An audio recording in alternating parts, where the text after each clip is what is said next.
Hey folks, Chris here. Trout season is coming up. We are under a month away from the big day, and in spirit of that, we thought that we would go over one of the most common questions that we had asked about fly selection when you're out there.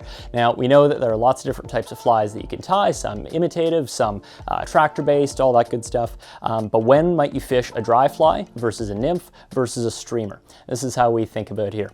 So dry flies are pretty self-explanatory. You see a fish come up and eat something off the surface, maybe consider fishing a dry fly. You see bugs flying around, maybe watch out for those rising fish. But when would you fish a nymph or a streamer? So both of them can kind of be fished anytime. After all, there's always bait fish in the river and there's always nymphs in the river. There are times when you may find that one does outproduce the other. First off, streamers. You have small streamers, you got big streamers. Big streamers are generally reserved for those days when you've got high water, you need to get noticed. Maybe it's low light, early in the morning or late in the evening, you want to get noticed, draw out a big predatory fish. These can definitely work in clear conditions too. However, you may also spook some fish by fishing such a big meal, so there's a little bit of a trade-off there. It could also get you a fish of a lifetime.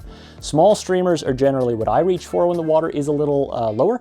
With how many big streamers those fish see sometimes, they can dial into smaller bait fish. And after all, this is a more common size of bait that you'll see in the rivers as well. So definitely worth having some smaller streamers too.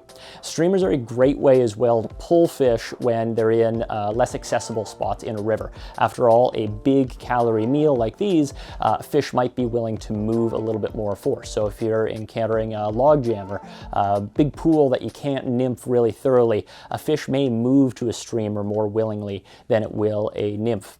Do consider that water temperature plays a factor in how far those fish will move. So earlier in the season, fish more thoroughly and slower, try and put that fish, or that fly rather, right on the nose of those fish, versus when the water does get up into the high 50s, low 60s, they will move very readily for a streamer and you can start ripping these really quickly.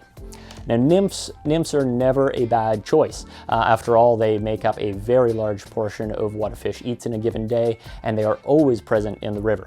Even if you have an active hatch going, a lot of insects are multi-generational, meaning that one generation might be flying around in the air, but the other generation is still living in amongst the rocks. So nymphs are always a good bet, especially early season when, again, those fish are moving slower and they really want something drifting straight to them.